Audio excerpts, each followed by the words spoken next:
Paul Antonio, Master Scribe and Creative Director of Paul Antonio Scribe. I've been doing calligraphy for 25 years. My clients include Tiffany's, Joe Malone, the BAFTAs, British Museum. How to choose calligraphy tools. Choosing calligraphy tools and materials is an essential part to getting the right letterform. There's a huge array of tools and materials to choose from, and of course the simplest is the pencil. Pencils can then be banded together to make double pencils so that they are a pair of pencils held together with rubber bands. You can use masking tape for this as well. If you are going to use pencils, then it is advisable to have some sandpaper around to sharpen them, because pulling them apart and putting them back together is an absolute nightmare. The next step up would be to go for markers. There's a huge range of marker pens that are used for calligraphy. Edding pens, Beryl pens, Pilot pens. My preference is the Manuscript Pen Company marker pens, which come in 4 colors: brown, black, red and blue. And then the next step up from there would be to aim for fountain pens. So the fountain pens, again, like the markers, come in a huge range of nibs and pens and choices. Let's start with the simplest one. This is an individual pen. This is one of the Manuscript Pen Company pens, which is an italic calligraphy pen set. It's very simple, 1 nib, 2 cartridges, and this is called a converter. Now the converter just goes into the pen where the cartridge would go, as we can see here. And this is what you use to dip into the bottle of ink and just pull. So don't pull too hard, otherwise the ink will get everywhere. The next step up from there would be to go for a beginner's set. So let's look at these two together. So the beginner's set has 3 nibs, whereas the italic pen set only has 1. So you're starting to think of more complex tools with more bits, more parts. And then we can go up to the classic set, if you're planning to give a gift, which has 5 nibs, or the sort of deluxe set, which has 6 nibs and 4 different colored inks. Just a little note on pens. The pens are made either screw top or pull off. This one is a pull off. You unscrew them to put the cartridge in, but don't forget that you can double up on your cartridges by placing this one upside down, so that if you run out of ink on one cartridge, you actually have a backup. Don't forget to check them.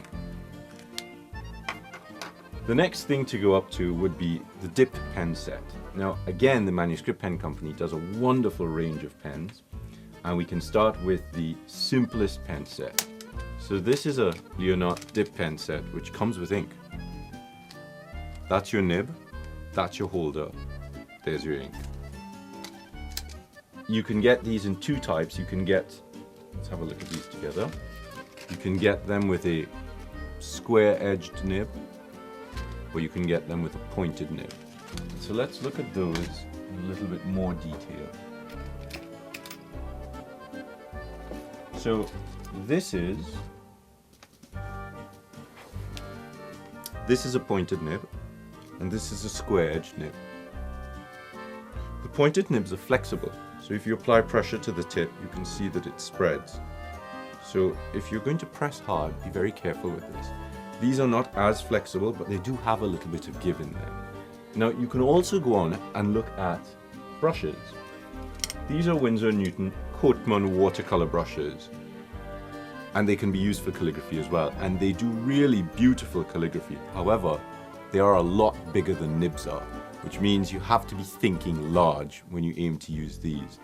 The Manuscript Pen Company, when you go into the stores, this is what you'll see.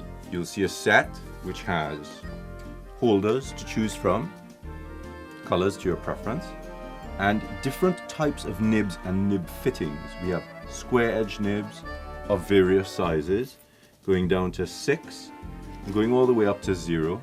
We have enlarged poster nibs, which are a lot bigger than the nibs, the square edge nibs are. We have some very fine pointed nibs. And of course you also have specialist nibs which have round edges. So those are quite tricky to use. So if you are a beginner, be careful of them. The next material to get onto would be the inks. There are different types of inks. You have water-based inks, which are your best for dip pens and for calligraphy and for fountain pens. And then you have the acrylic inks, which are much better for dip pens. Never use them in a fountain pen. Then we have gouache, which is a dense watercolor. Winsor & Newton do a really wonderful range of those. And of course, this is what you see when you go into the shop.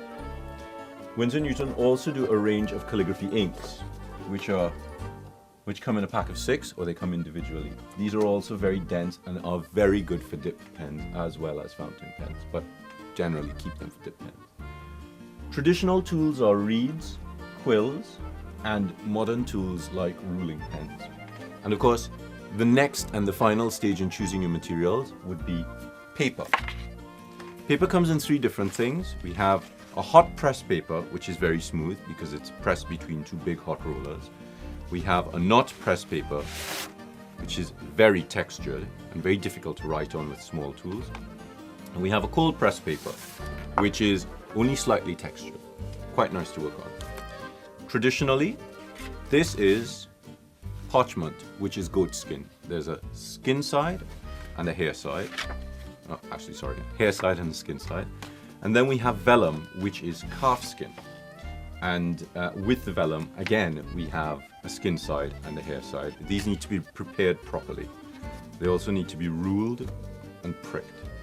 And then we have another type of paper called pergaminata, which is the closest thing we have to vellum, which is actually paper. A little tricky to write on, but creates a nice effect. And that's a really general guide how to choose your calligraphy tools and materials.